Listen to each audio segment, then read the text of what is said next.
That song gives us such comfort, knowing that the truth, because this comes from Scripture, how God is watching over us no matter what we're doing, where we are, and it just lets us know that we are not alone in any form or fashion, no matter what is happening in our lives. Well, good morning to our folks out there across the globe on the internet watching us. Glad to have you join us today also. We're picking up today with the second part of our message titled, No More. Last week we dove into that concept of having things removed from our life, things that are troublesome or trying. And all of us encounter some things that are difficult, of course. These are things that we wish would just go away. We could just simply say, no more of this, no more, and it would just disappear magically, like calories. Amen. What I'd like to have is a double Whataburger with cheese, large order onion rings, and a chocolate milkshake. But no more calories. Exercise with consistent results, but no more effort or pain or sweat needed to achieve those results. Academic achievement, but no more hours and hours of intense study. Proficiency playing a musical instrument with no more boring practice. A lot of folks would embrace a world where there was no more child abuse, no more scams ripping off senior citizens, no more killing or violent crime, no more dying and death. Of course, if we lived in a world where there was no more of these and many other evil, horrible, detestable things that people do, we would call that heaven. Things that people do that vex us. The great humorist Mark Twain once wryly observed, heaven goes by favor. If it went by merit, you would stay out and your dog would go in. Last week, if you would take your bulletins and look at that, we covered the first 5 points of the no more that's contained in Psalm 23. And those first 5 are no more doubt. We want to eliminate doubt from our lives. And David said, the Lord is my shepherd. There was no doubt about who his leader was. No more desire. He said, I shall not want. No more disturbance, no more distance, no more debt. And these are very important things to us. We want to make sure that we understand that David's given us an incredible message here with these no mores. We're going to pick up then with number 6 today. And while the first 5 are just important, that doesn't at all diminish the importance of the other 5. So let's start with number 6. No more darkness. Darkness often gets a bum rap. It seems that so many bad actions are taken by bad people in cover of darkness.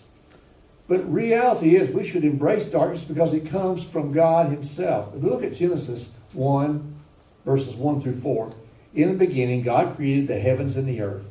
The earth was without form and void, and darkness was over the face of the deep. And the Spirit of God was hovering over the face of the waters. And God said, let there be light. And there was light. And God saw that light was good. And God separated the light from the darkness. Darkness exists because God created it. When he created the heavens and earth, he could have created the heavens and the earth with illumination. He could turn on a switch before he said, let there be light. Before he created anything at all, he could have done that. But he chose, let the earth be created in darkness. He introduced light a little bit later. But he didn't create the sun and the moon until a few days later. God had already separated the land from the oceans. He caused vegetation and fruit-bearing trees to begin coming from the earth. It wasn't until verse 14 that God put lights in the expanse of heaven to separate light from darkness, to separate day from night. Excuse me. Darkness isn't a bad thing, but people see darkness differently and often see darkness as a negative. Their perception perhaps begins in childhood. It's hard to know if a child's fear of the dark is rooted in the way they're taught, or it's just a sense, something they can't explain, but they know it just doesn't appear good to them. See, we plan our life. We plan our day, our week, our journey in life, and we plan it expecting that it's going to be a smooth journey. Don't we? We anticipate that. It's all going to be sunny skies out there, no darkness clouding our path, and it's not necessarily true. We have our plan, as you can see in this photo. There's the goal. We're on the path. All is going to be easy, right? We think that our day will be as smooth as a glass tabletop. We can hope for a non-eventful day. The experience tells us that our day, our week, our month, or even our year can go down in flames, like a meteor hurtling through the Earth's atmosphere. All we have to do is look back over the course of our life and admit that that tabletop smooth life actually had several cracks and maybe some shards of glass that were extended that you got cut deeply sometimes. Because our plan looks like this, God's plan instead looks like that. Mm-hmm. Can you relate? Mm-hmm. Yeah. Yes, you can. And somebody's saying, I'm in that second one right now, or I'm trying to climb that hill in the third one there. We're at various points in that journey, and it is just a very real thing that we have to deal with. But God is taking care of us. We read in Psalm 23:4, David says, even though I walk through the valley of the shadow of death. And folks, just that image alone, I'm in the valley of the shadow of death. And we think about how disturbing that is. Maybe you felt like you have been walking alongside David at some point in your life. But David says, even though I'm there, I'm in this valley of the shadow of death, I will fear no evil, for you are with me. Your rod and your staff, they comfort me. David's admission that his life has these low, frightening times. Well, our lives are sort of distorted reflections of David's period of dealing with that. What does a person's valley of shadow of death look like? What form does that valley take? Does it cause you to feel perhaps that you're surrounded by these unscalable, sheer rock cliffs that have trapped you, and there's no way, apparently, to get out of this? Are the perils and pressures of life seemingly insurmountable? Folks, the valleys are very real. And sometimes preachers will tell people, come to Jesus to take care of all your troubles. If we go back and look at God's plan for our life, there's troubles on that path. And we can't lie to people and tell them that when you know Jesus, life is going to be all good. It's all going to be roses. It's all going to be sweet smelling. It's not true. Because some of our greatest moments of growth and some of our greatest dependency comes upon the times that we are walking with God through those challenges. The valleys are real. Very, very real. They come in many, many forms. I'd like to meet a gentleman named Darren Carmen. Back in 1993, Darren Carmen was accused and arrested for a robbery in Winterville, North Carolina. He received a 40-year sentence. Folks, when you hear those words, there has to be a deep, dark valley that you suddenly are in. Darren served 8 years of his 40-year sentence and was released for good behavior. He went on to become a pastor, began several nonprofit organizations, including one titled People Against Racism. His church was used as a vaccine clinic during the pandemic. He spearheaded several community projects, which include art endeavors and feeding people in need. Decades after his conviction, this is 1993, decades after his conviction, Carmen's new attorneys uncovered fingerprint evidence that was not submitted to the trial. It wasn't given to the courts during the hearings.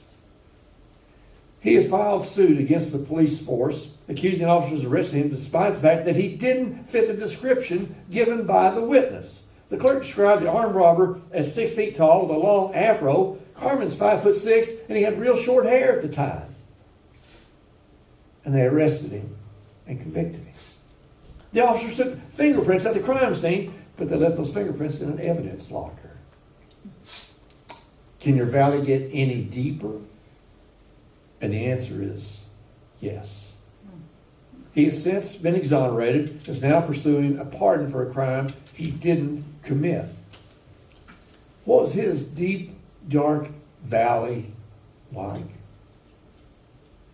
He said, imagine waking up for 3,000 days in a place for a crime that you know you didn't commit. 3,000 days. Darren Carmen has twice been selected as the hero of the year from Winterville, North Carolina. Part of the city's words in the proclamation read, Pastor Carmen is an exceptional pastor, a man consistently jumping in the water to save people, the shining light on negative news, and a hero for his many acts. See, we can be walking in the valley of the shadow of death, and God will bring us through that to use us in a mighty and a powerful way for His kingdom, for His glory, for His honor. We have to understand that only sometimes going through these dark times can we get to the point God wants us to be. All of us will, at one point or another, maybe even multiple times, find ourselves in the valley.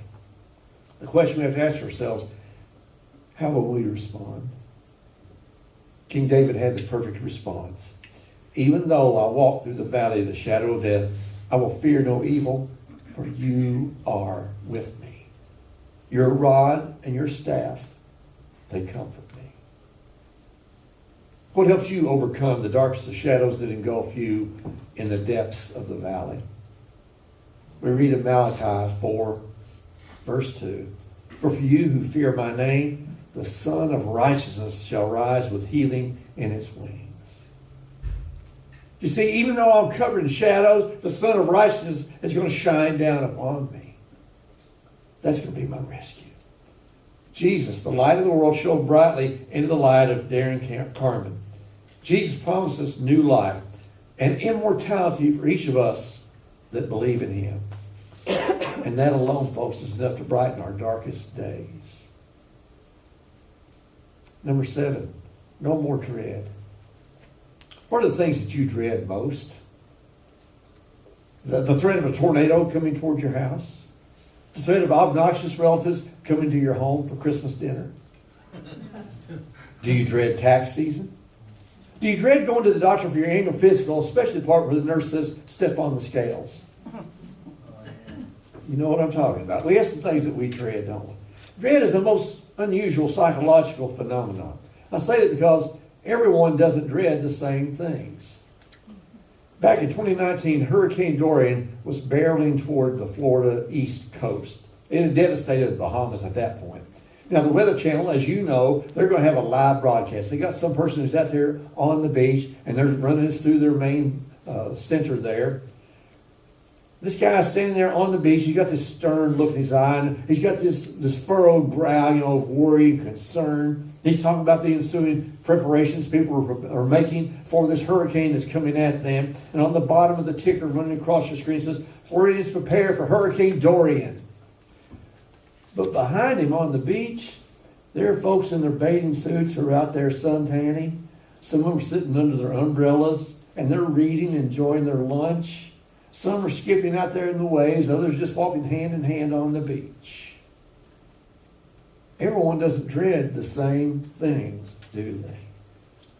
We have to look at what are the things that I dread, and what if I could say there would be no more dread in my life? See, dread is this sense of impending disaster, being extremely frightened, maybe even great reluctance. Perhaps you felt that way at some point in your life, like when they handed out report cards at school and you had to take that home to your parents. You had this sense of dread when you wrecked your parents' car, got caught for underage drinking, for using illegal drugs. And you knew you had to make that call, had to let your parents know, you had to call the school, tell them that you've wrecked and you're not going to be there on time. These are moments you intensely dreaded. But in this psalm, David has no dread. He feared no evil because he feared the Lord. And we don't fear the Lord in the same way we fear a person who pulls a gun on us. Because our fear of the Lord is a loving respect. We know He has only good things planned for us. God told us this in His very holy book. We read in Proverbs 1:33, whoever listens to me will dwell secure and will be at ease without dread of disaster. That doesn't mean, what was it, 3 years ago? First Baptist Church, Mount Juliet, gets leveled with a tornado. Does it mean that there's never be a disaster that comes into our lives? Absolutely not. But the eternal disaster, that's the one we have to be worried about. And it would be a disaster to spend eternity in hell.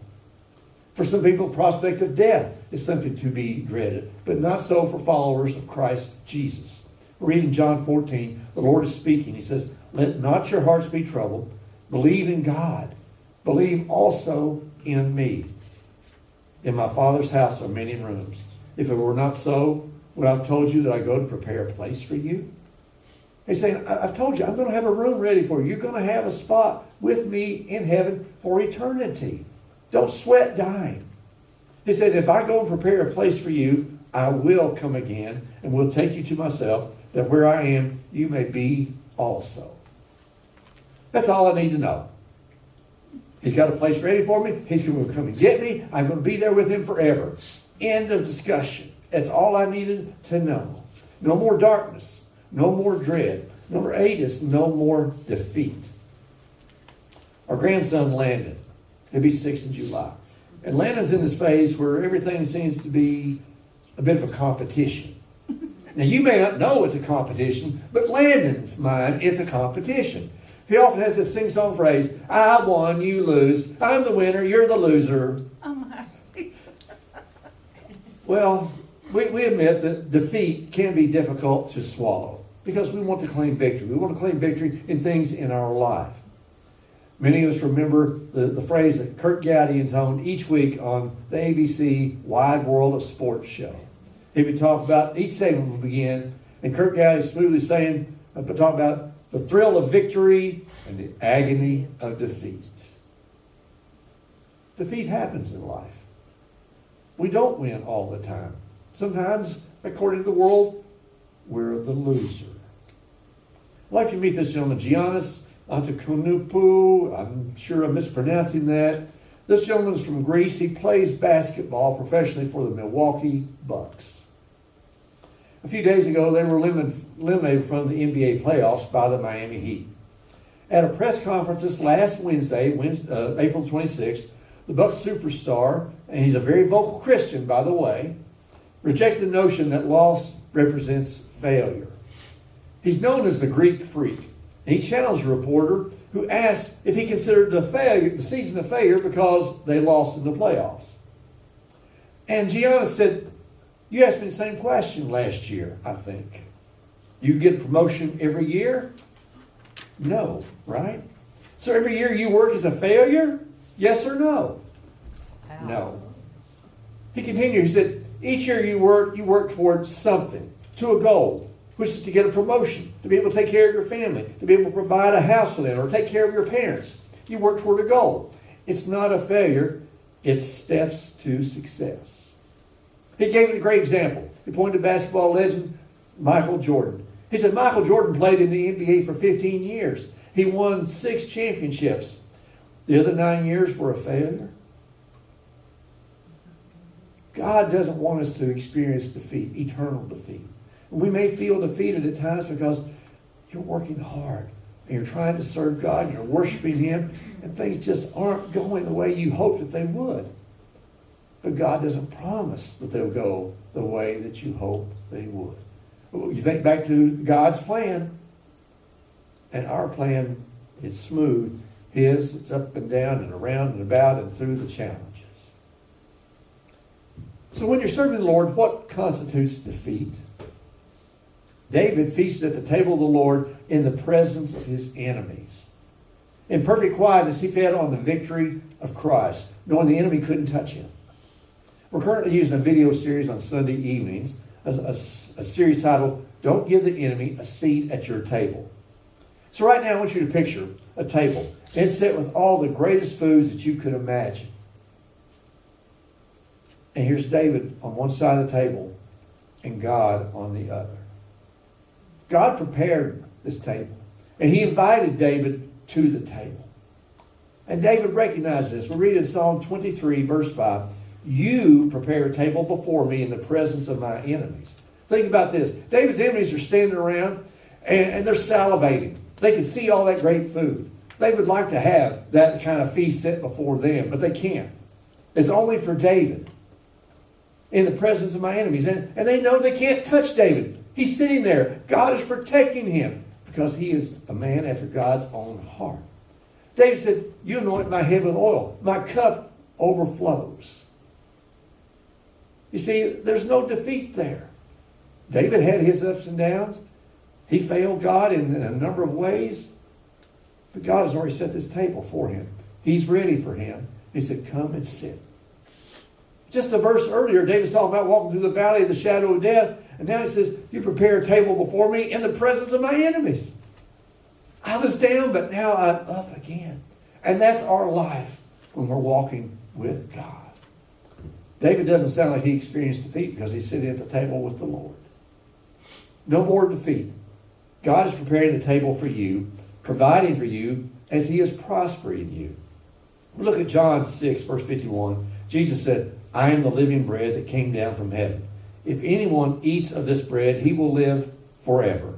And the bread that I will give for the life of the world is my flesh. How can you be defeated when Jesus has done this for you? It's impossible. No more defeat because God is guarding us. When we are standing in the strength of the Lord, there is no more defeat.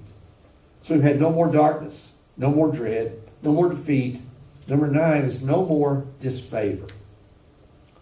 Folks, we really don't like it when someone that we respect or someone we care about is upset with us. Being in their doghouse, feeling their disapproval, it gives us this miserable feeling, doesn't it?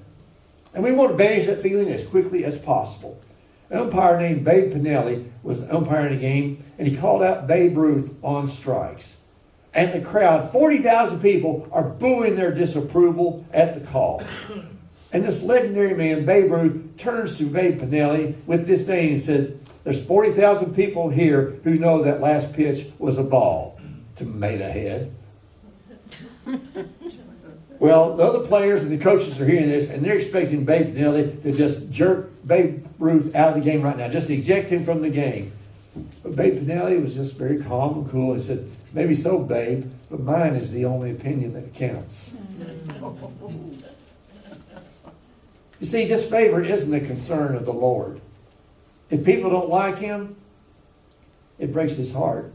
But it doesn't change his purpose. It doesn't change what he did for all of mankind who would believe him. Jesus faced intense disfavor from the Jewish religious leaders throughout his entire 3-year ministry. Now, some people say he brought it upon himself because he's regularly speaking out publicly against them. We read in Matthew, Jesus is speaking. He said to the crowds and to his disciples, the teachers of religious law and the Pharisees are the official interpreters of the law of Moses. So practice and obey whatever they tell you. But don't follow their example, for they don't practice what they preach. Boy, talk about a slap in the face to the Pharisees and the Sadducees. They don't practice what they preach. They crush people with impossible religious demands and never lift a finger to ease the burden.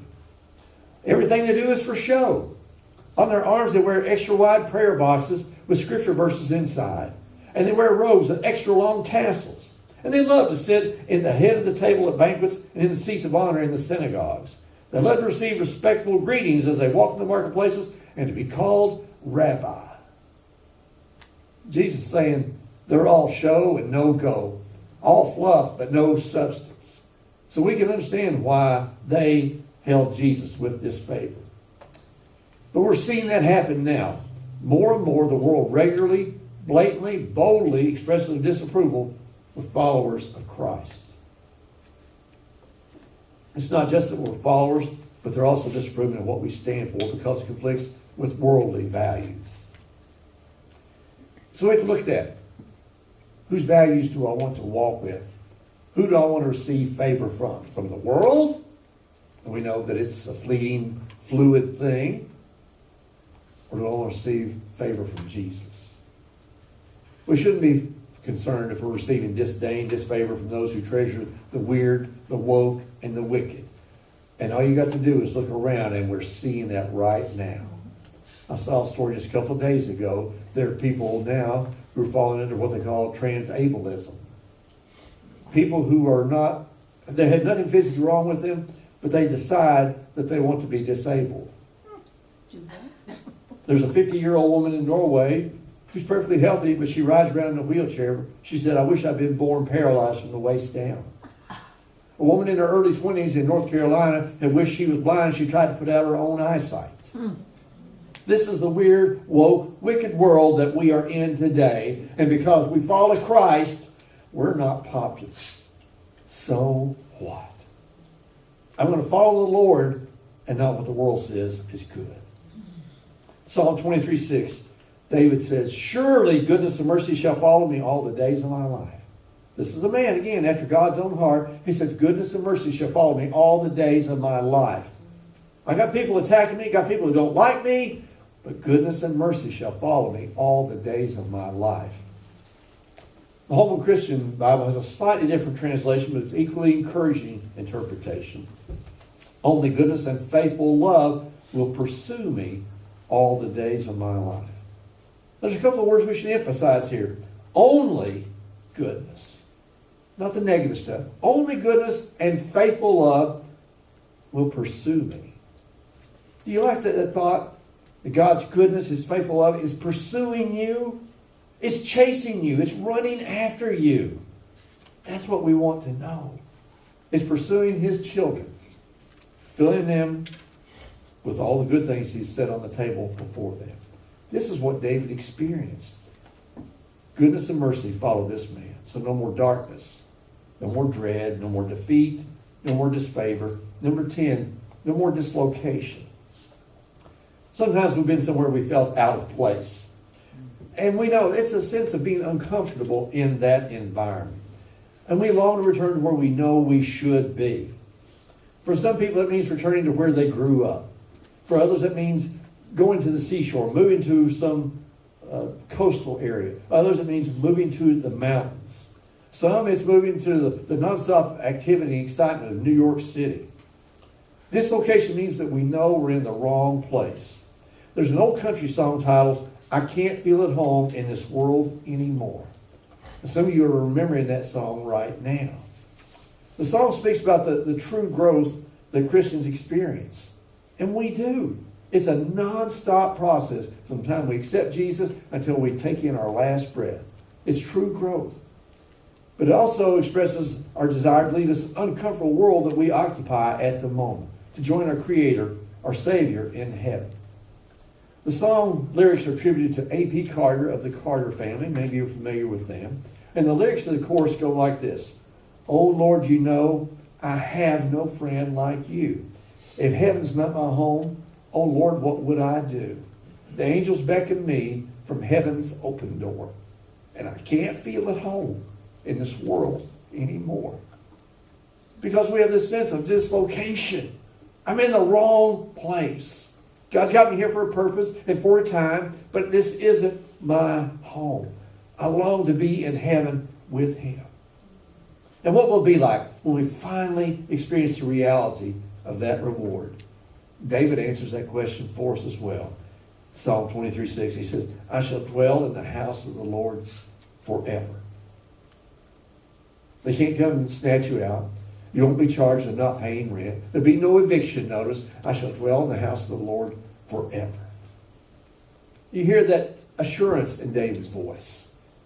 I shall. Not, I hope I live in the house of the Lord forever. Not maybe. If I'm good enough, I get to live in the house of the Lord forever. David says, I shall dwell in the house of the Lord forever. If you put a buzzard in a pen that's 6 feet by 8 feet, but it's open at the top, that buzzard will never get out of that cage. A buzzard needs like 10 to 12 feet. He gets a running start before he can take off and get airborne. But without a space to run, that buzzard won't even attempt to fly. It'll remain a prisoner for the rest of its life in this small jail. An ordinary bat. You can take an ordinary bat, it used to fly around at night. It's a remarkable, nimble creature. Cannot take off from a level place. Take a bat and you put it on the tabletop, put it on the floor, and it will shuffle about. Painfully, it seems, as you're watching this, until it finds some elevated spot where it can cast itself off into the air. And then it takes off like a flash. A bumblebee is dropped into an open container. Maybe you did this as a kid. Put a bumblebee in an open mason jar. And that bumblebee, it'll keep bouncing around the sides. It's trying to get a way out. It's looking at that glass bottom, and it can't escape. But if the buzzard or the bat or the bumblebee simply look up, if we will look up, there's our escape from this location that we're trapped in. The buzzard could get out of the cage. The bat could get off the flat surface. The bumblebee could get out of the jar. And we can get out of this world and out of hell by accepting Christ forever. You see, we're often like that buzzard or that bat, that bumblebee. And we just keep looking around, and finding, what's the best thing to do? How do I get out of this situation? And all we have to do is look up. That's the answer. The escape route. I won't say the escape route to any problem because we're still going to have problems while we're here on this earth. And that's okay because it's a temporary thing. But I have the eternal escape. And when we look up, we discover we have no more darkness, no more dread, no more defeat, no more disfavor, and no more dislocation because we're there with God. Today, as we stand for our hymn of invitation, I ask you to look upward to heaven. Maybe today you're simply saying, God, I've got these things going on in my life. It's just wearing me out. Pray for relief. You may want to come up here to the altar and pray, or have someone pray with you. Maybe there's someone here who has not surrendered their life. And you say, God, I want to escape from all this world and its offerings because I know they're temporary. As we stand and we sing, just as I am.